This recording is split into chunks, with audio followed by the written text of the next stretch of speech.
우리를 택하시고 자녀 삼아주신 아버지 하나님,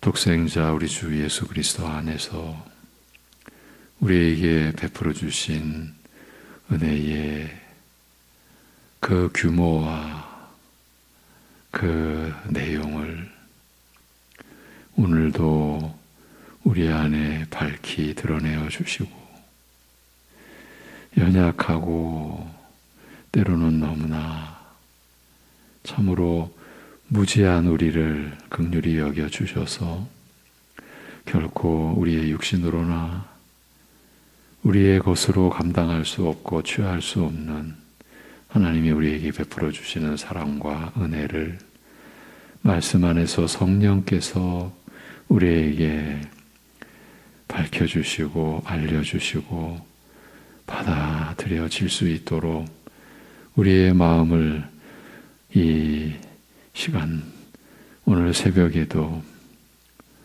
허락하여 주셔서 우리로 하여금 주의 은혜 안으로, 주의 사랑 안으로 나아갈 수 있게 도와 주옵소서.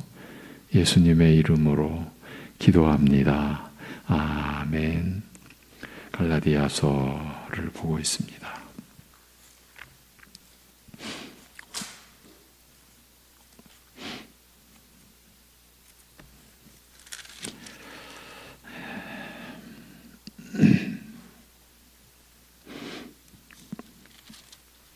갈라디아서 2장 17절에서 21절을 보시겠습니다.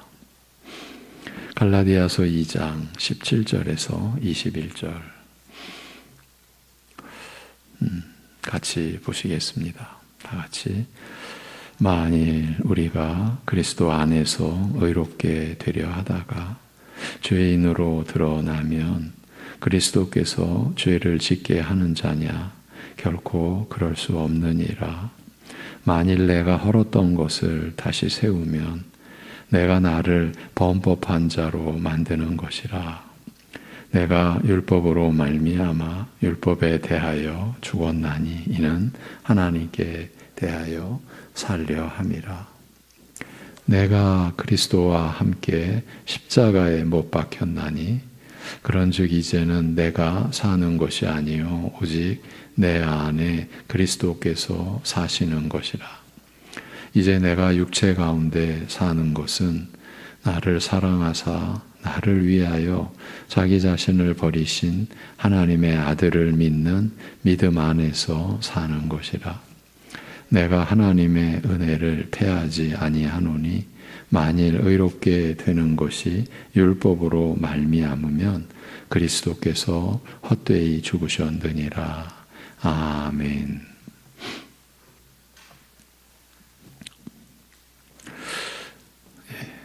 은혜를 더하게 하려고 죄에 거하겠느냐? 그럴 수 없느니라고 합니다.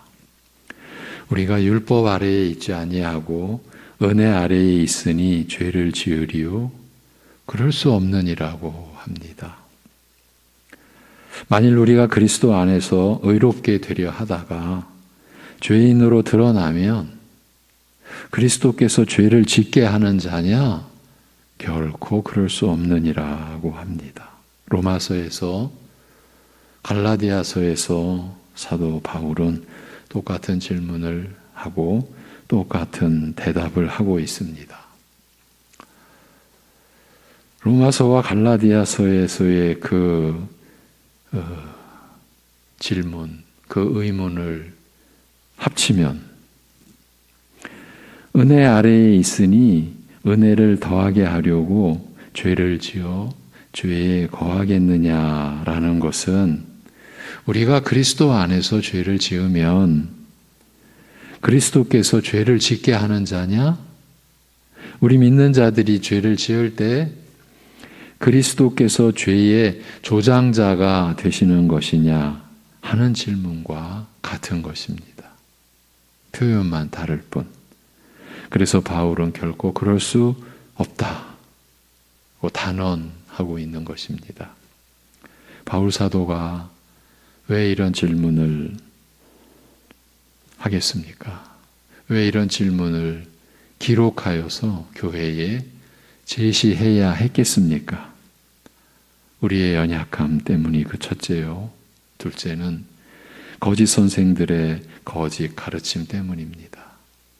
거짓 가르침이 교회 안에 들어왔지만 발붙일 그런 여지가 없는 상황이라면 굳이 이 거짓 선생들의 이 거짓 주장을 성경 말씀으로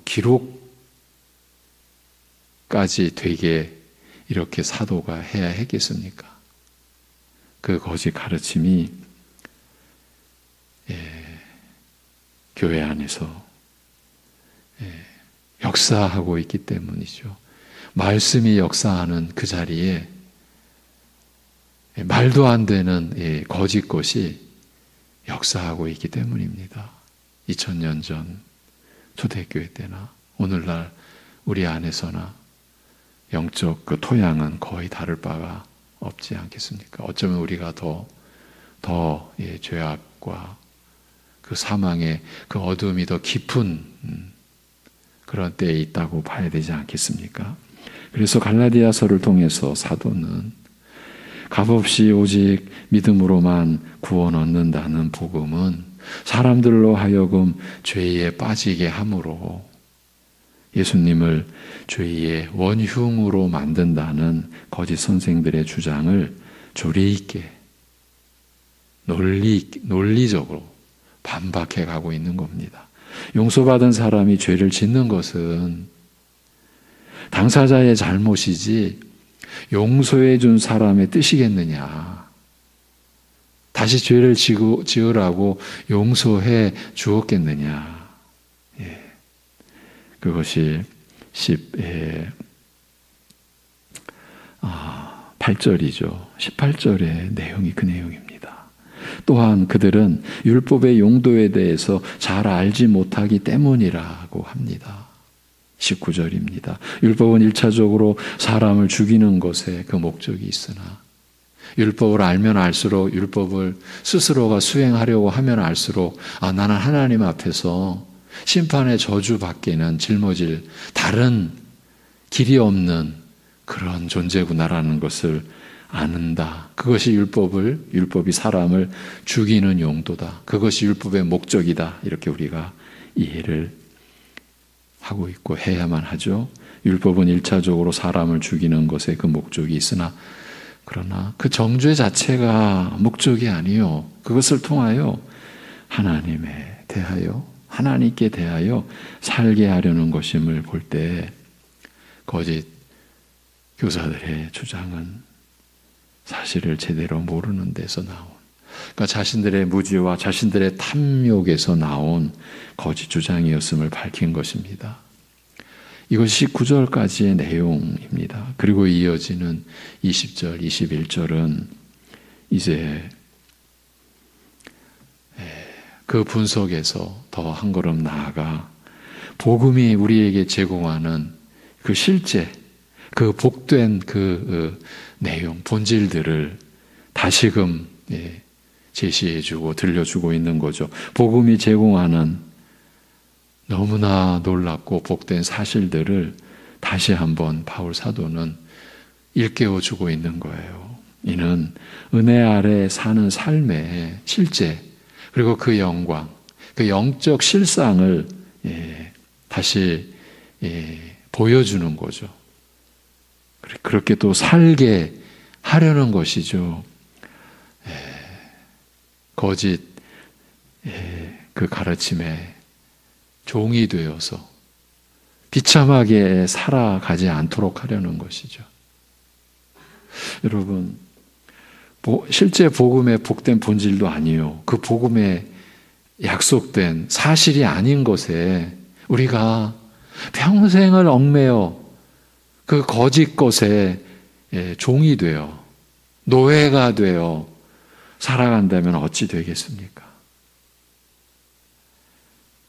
그런데 지금 갈라디아 교회가 그런 그 어두움으로 기울어져 가고 빠져가고 그 안에, 그 갈라디아 교회들 안에 교인들이 지금 그러한 처지로 전락해가고 있는 그 상황에 대한 바울 사도의 개탄과 복음의 이 본질을 제시하면서 지금 외치고 있는 거죠. 외치고. 또다시 들어보십시오. 복음이 내포하고 있는 복된 신자의 본질, 우리에게 제공된 그 복된 본질들 첫 번째는 그리스도와 연합된 그 사실에 있다는 것을 20절에서 이제 밝힙니다. 자기가 그리스도와 함께, 내가 그리스도와 함께 십자가에 못 박혔다 이렇게 말합니다. 성도는 그리스도와 함께 십자가에 못 박힌 자들이라는 말씀은 성도는 그리스도와 연합된 자들로서 그리스도와 모든 것을 함께 나누며 그리스도와 떨어질 수 없는 그런 공동 운명체라는 말입니다. 피조물이고 죄인인 우리로서 이런 관계는 이것은 꿈에서라도 우리가 바랄 수 있는 내용이 아닙니다. 바랄 수 없는 내용입니다. 그런데 하나님께서 이렇게 설정하시고 이렇게 작정하시고 이것을 이루어 가시는 것입니다. 그래서 이 땅에 계시는 그 마지막 날 밤에 제자들과 함께 이제 마지막 유월절, 이제 유월절이 그리스도로 인해 성취되니까 이제 없어지니까 그 마지막 유월절 마지막 만찬에서 우리 어린아이들도 느끼게 해주는 그 비유, 아버지는 농부요, 나는 참 포도나무요, 너희는 가지라.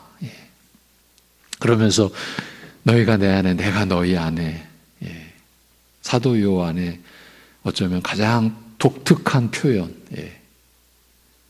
너희가 내 안에, 내가 너희 안에.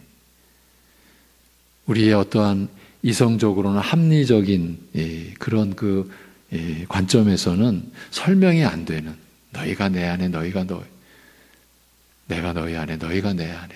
나는 포도나무요, 너희는 가지라. 떨어질 수가 없는 관계 아닙니까?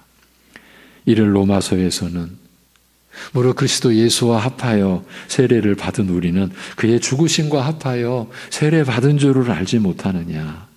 그러므로 우리가 그의 죽으심과 합하여 세례를 받음으로 그와 함께 장사되었다라고 말씀하지 않습니까? 그런데 이 연합의 개념을 사실은 이스라엘 역사 속에서도 너무나 생소했고 이게 도대체 무슨 일인가?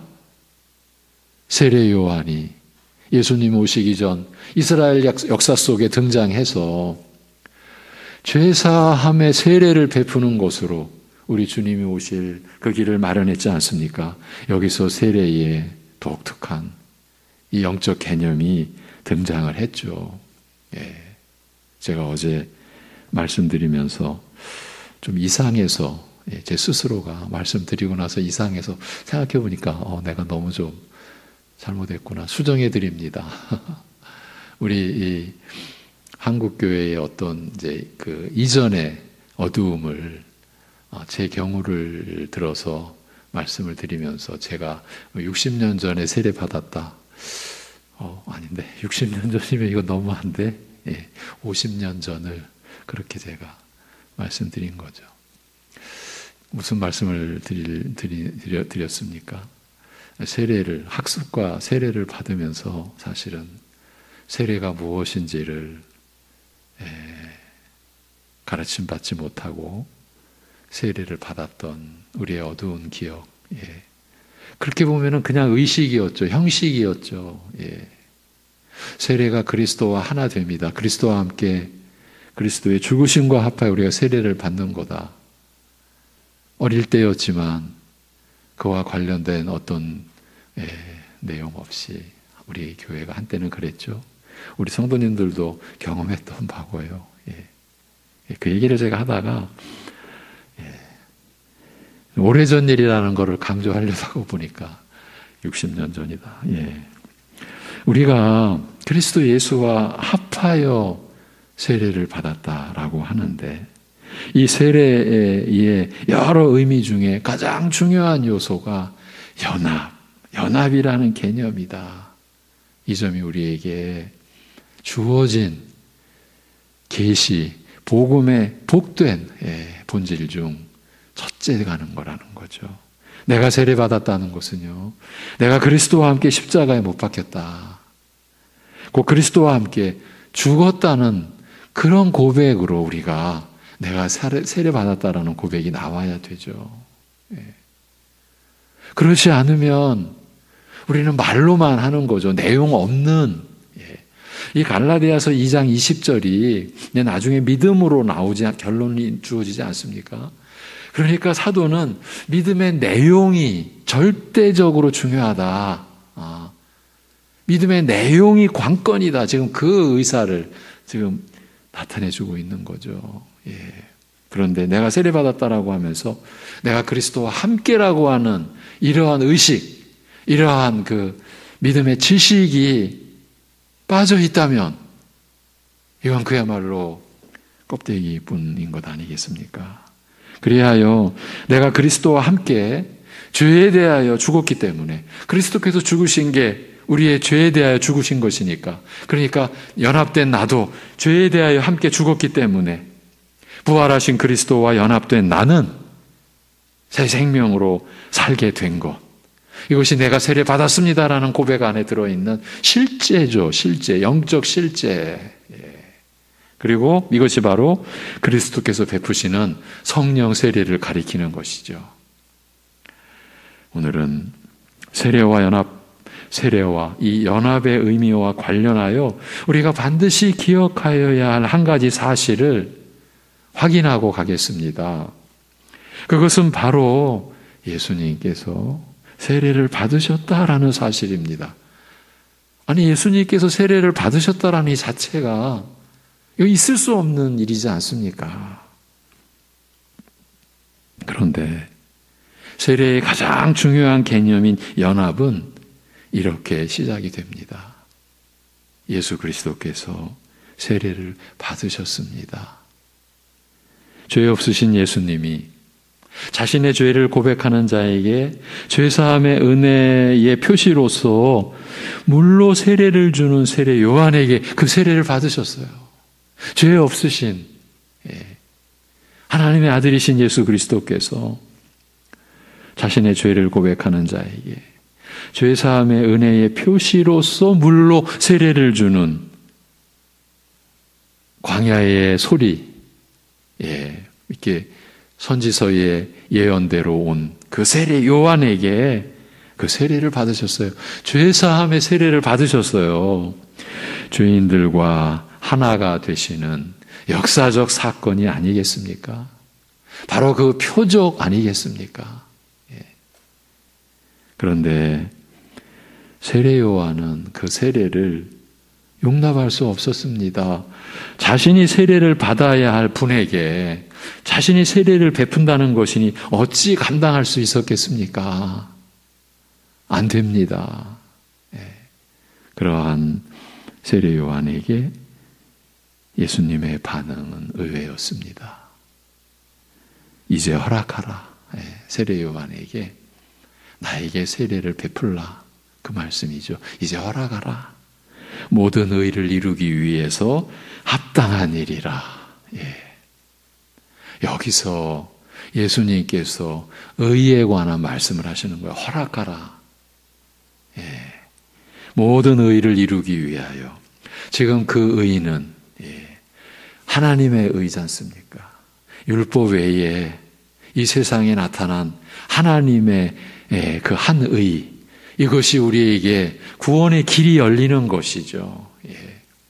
하나님 나라와 그의 의를 구하라. 이것이 우리 교회가 이 땅에 존재하는 목적, 우리 신자가 살아가는 목적인데, 하나님의 나라를 구하라고 하면서 그의 의를 구하라. 하나님 나라의 본질이 그 의라고 했습니다. 이 의는 우리가 이루어낼 수도, 어떻게 우리 스스로 얻어낼 수도, 찾을 수도 없는 것입니다. 하나님께서 홀로 이루시고, 이 죄악분인 세상에 홀로 그 의를 이루시고, 그 의를 우리에게 주셔야, 친히 우리에게 주셔야, 우리는 깨닫지도 구하지도 않을 뿐더러 깨달았다고 설령 만일 깨달아 쳐도 어떻게 손댈 수도 없는 그 의를 예수님께서 하나님의 아들이신 메시아께서 죄사함의 그 표인 그 세례를 받으시겠다. 죄 없으신 하나님의 아들께서. 그런데 그렇게 해서 의를 이루겠다. 이렇게 말씀하신 거예요. 이 말씀은 예수님께서 회개의 세례를 받으신 것이 옳고 합당한 일이었고 필요한 일이었음을 뜻합니다. 예수님께서 회개의 세례를 받으신 것이 옳고 합당한 일, 필요한 일, 누구에게요? 우리에게, 저와 여러분에게. 용서받을 죄가 없는 분이 죄사함을 위한 세례를 받아야 할 필요가 있다는 것은 도대체 무슨 뜻입니까? 그러나 그리스도께서 자기 백성 이스라엘의 모든 죄를 대신 지심으로써 죄사함의 은혜의 근거를 마련하셨다라는 관점에서 바라볼 때 이 어려운 점이 이해될 수 있는 것이죠.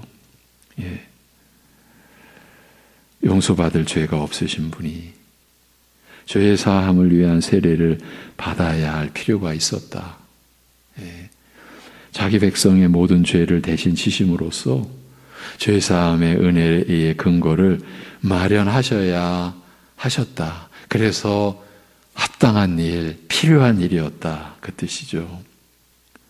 자신의 죄 때문에 세례를 받으신 것이 아니라 그의 백성의 죄 사함의 근거를 마련하기 위해 받으신 세례이므로 예수님의 세례는 우리가 받는 세례와는 달리 특별한 뜻을 갖는 것 아니겠습니까?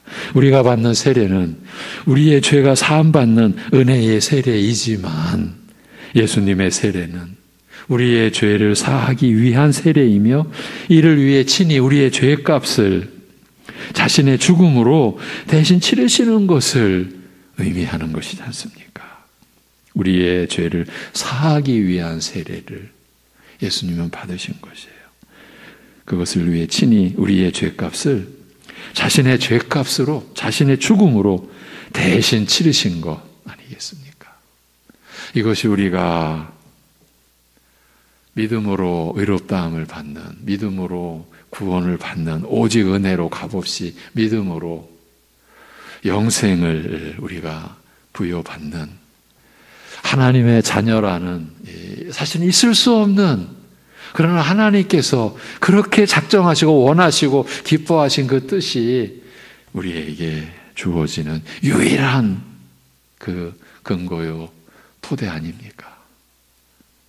여러분, 그래서 우리는 믿음의 시작에서부터, 과정에서부터 그 믿음이 자라가는 그 과정에서 그 완전한 목표에 이르는, 그리고 완전한 목표에 이르러서 우리의 영원한 찬송은 우리의 길과 진리와 생명이 되신 오직 우리 주 예수 그리스도, 우리가 아버지께로 나아가는 데 있어서 오직 그 길, 그 진리, 그 생명 되신 예수 그리스도를 우리가 찬양하고 높이고,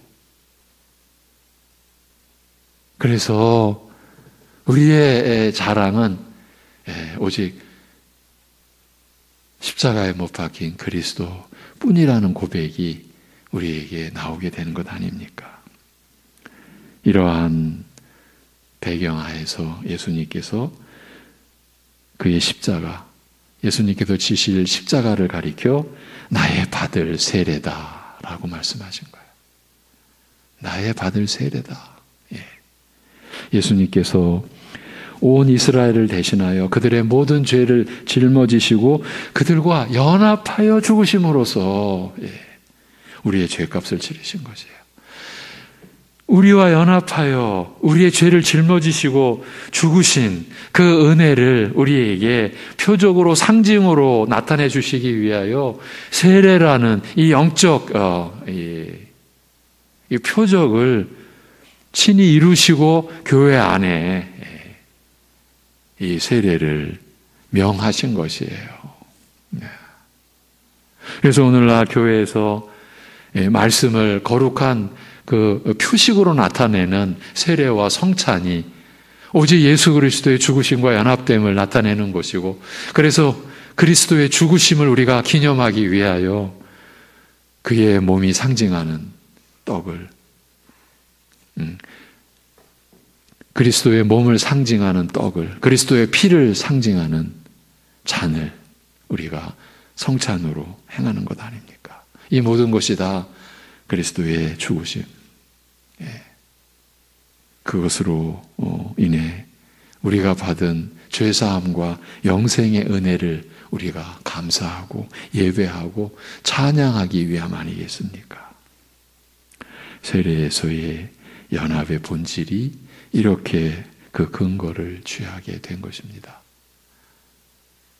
예수님께서 우리의 죄사함을, 그 근거를 마련하시기 위하여 친히 자신의 죽음으로 우리의 죄값을 치러주셨습니다. 이것이 예수님이 받으신 세례입니다. 우리가 세례받았다라는 것은 그 예수님과 하나됨, 함께 연합하여, 이런 복된 사실이 어디 있습니까? 우리가 이러한 말씀에 이렇게 성령님 의지하여 나아가는 것은 이러한 말씀의 실체를 우리가 누리며 살아야 되지 않습니까? 그리하여 믿음으로 그리스도께 연합된 자들은 이러한 그리스도의 세례에 참여하여 그리스도와 함께 죽었으며 이로써 죄값을 치르게 된 것이죠. 우리가 그리스도와 함께 십자가에 못 박혀 죽었다는 말씀이 이러한 뜻인 것입니다. 그리스도께서 죄를 짓게 하는 자냐, 죄의 조장자냐, 지금 이렇게 나오는 거짓 교사들의 교회를 무너뜨리는 이 사단의 이 괴계에 지금 대적하여서 어떻게 그리스도께서 우리로 하여금 죄를 짓게 하는 분이 될 수 있느냐, 우리는 그리스도와 함께 우리의 죄에 대하여 십자가에 못 박힌 자인데, 이렇게 나오는 것입니다. 우리가 받는 세례는 바로 그리스도와 함께 죽은 것을 가리키며 그리스도께서 죽으심으로써 내 죄값을 치르신 그 은혜를 근거로 죄사함을 얻는 것을 뜻하는 것입니다. 여러분, 그러니까 우리가 죄 용서받는 것에서도요, 엄밀하게 믿음의 그 내용을 우리가 간직하고 있어야 됩니다. 우리가 자칫 잘못하면은요, 나는 내가 회개했으니까 용서받았지.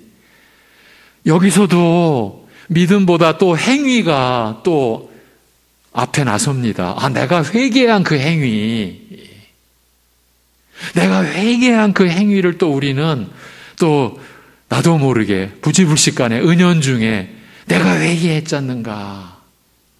그러니까 회개한 그 체험의 표식이 있어야 된다.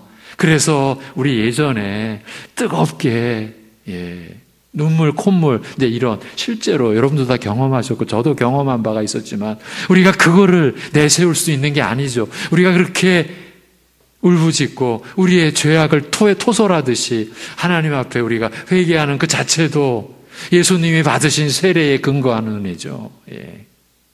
우리가 세례했다라는 그 외적인 표식. 어떤 분은 그런 얘기를 해요. 내가 어디 가면, 기도원 가면 거기 가면 마룻바닥에 표식이 있어. 그 표식이 어떤 표식이요? 내가 수시간 눈물을 흘리며 콧물을 흘리며 쏟아놓은 내 눈물 자국. 그렇게 말씀하시는 분이 있거든요. 나쁜 의미는 아닌데 그것을 오해하고 악용하는 사람들이 있기 때문에 한번 말씀을 드린 거예요. 그런데 사실은요, 그 기억보다 그렇게 내 죄악을 하나님 앞에서 그야말로 토해내도 토소를 하는 의미가 그건 아닙니까? 그렇게 내놓을 수 있는 그것은 예수님의 받으신 세례예요.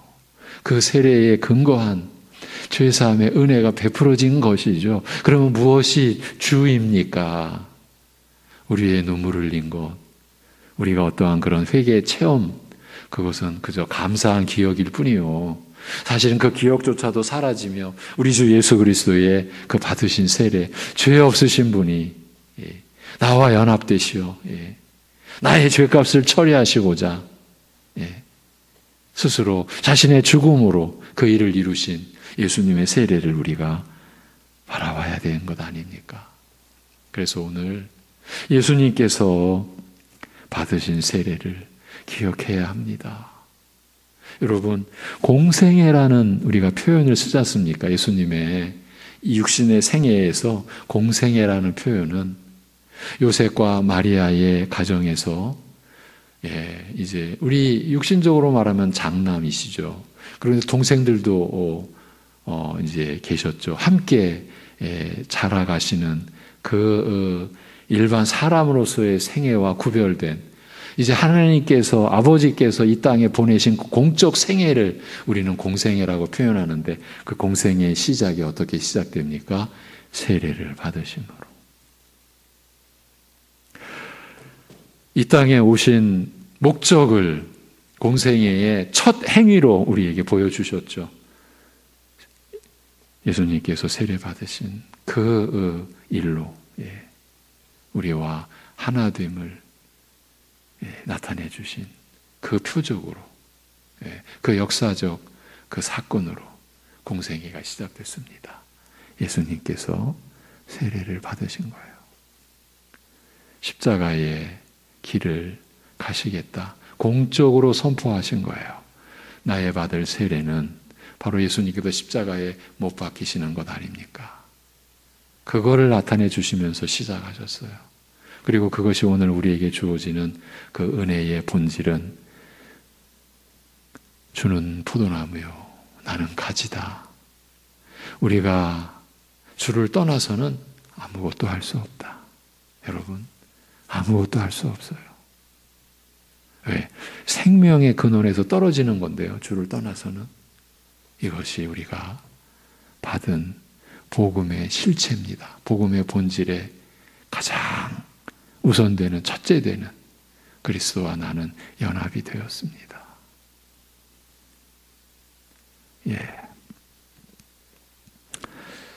기도하겠습니다. 하나님 아버지,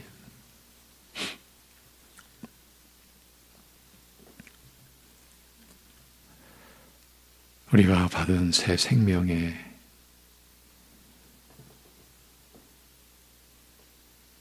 그 내용을,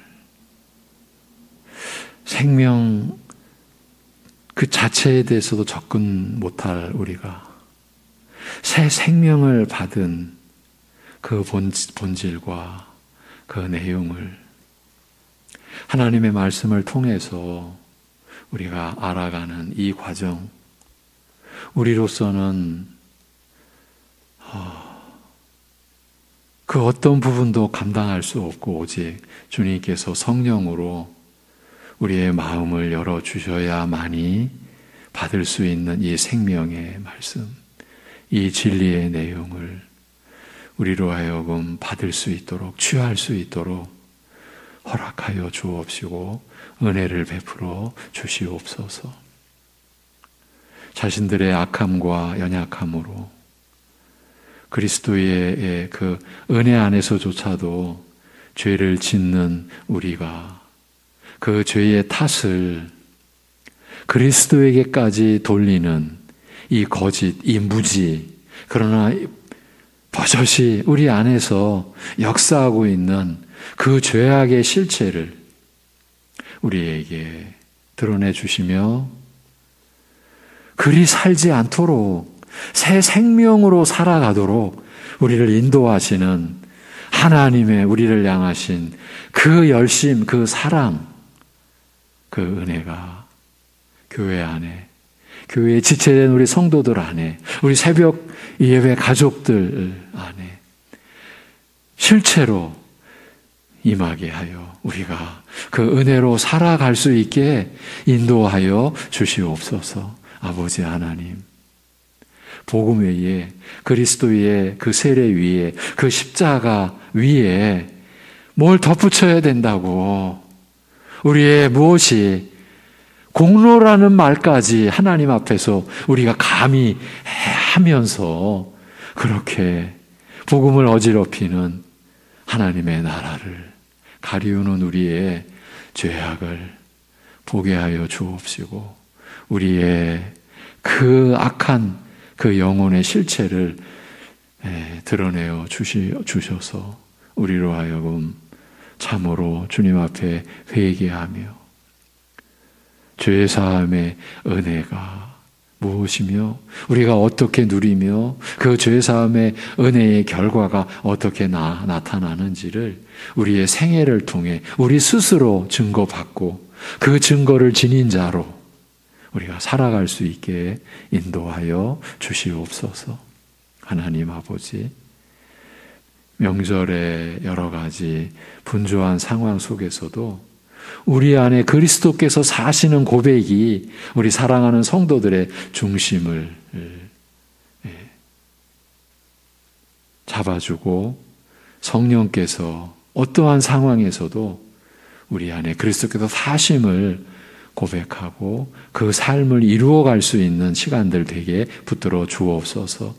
이러한 가운데서 육적으로나 사회적으로나 어려움과 공고함과 고통 속에 있는 지체들, 우리 가족과 이웃들을 붙들어 주시고 위로하여 주옵시고 회복의 은혜를 내려 주시옵소서. 예수님의 이름으로 기도하옵나이다. 아멘.